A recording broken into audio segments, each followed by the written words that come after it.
and the city manager to a roundtable discussion with other elected officials and leaders scheduled for Tuesday, October the 25th at 6 p.m. in the Marion Community Building. There we will work together to build trust and relationships to dismantle racism and the policies and procedures that have adversely affected structurally excluded communities of color and advance true racial equity in McDowell County. As a reminder, we're also offering racial equity training one more time in 2022. The virtual training will be October the 26th and 27th. If anyone on staff or in this group is interested in registering for that training, just let me know and we'll make sure that you get registered. And on a personal note, I would encourage everyone to attend this training. It's very eye-opening, it's thought-provoking, and it will change us. Thank you. And this is Ms. Deborah Workman, our coordinator for Marion East Community Forum. Thank you.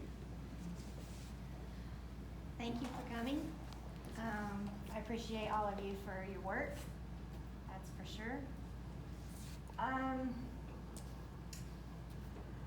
little nervous, I just said I wasn't. So, the truth, it hasn't been easy surviving. I think that's for all of us. We've had a lot of cancellations on stuff in the beginning of the year. And, you know, some of our cleanups, they were canceled. So, but the good thing is we're still moving forward and nothing is going to hold us back.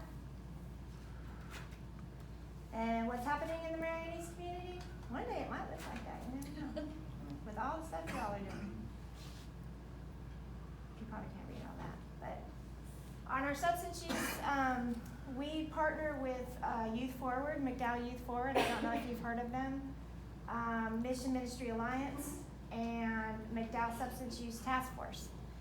We partner with all of them to try our best in this community to learn what we can do to help people and where we can lead them. It's all about resources. And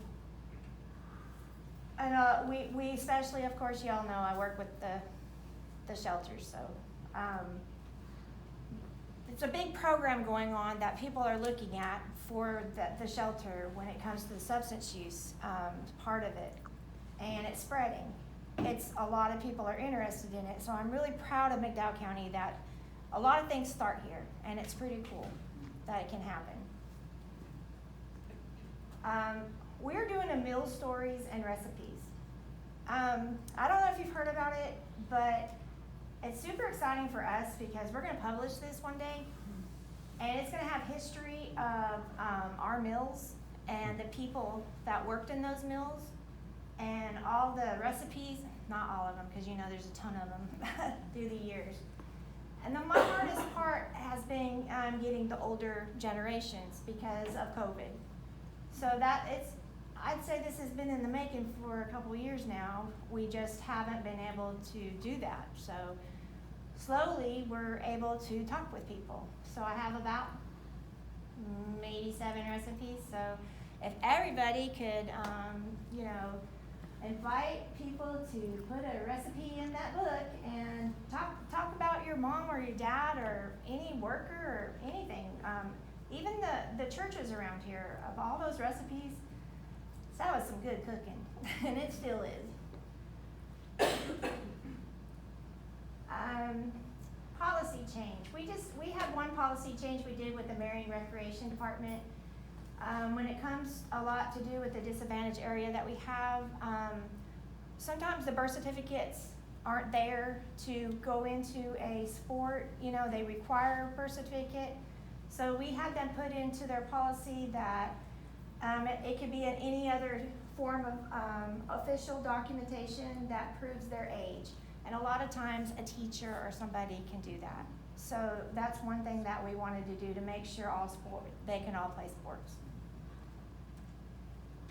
Our outreach team is just getting started. We're doing the Eastfield community area, and I am partnering with Centro Unido Latino Americano, CULA, to talk with the residents on what they would like to see happen in the Marion East community. Also, CULA has helped making some residents are getting the resources that they need, because we have a lot of language barrier here.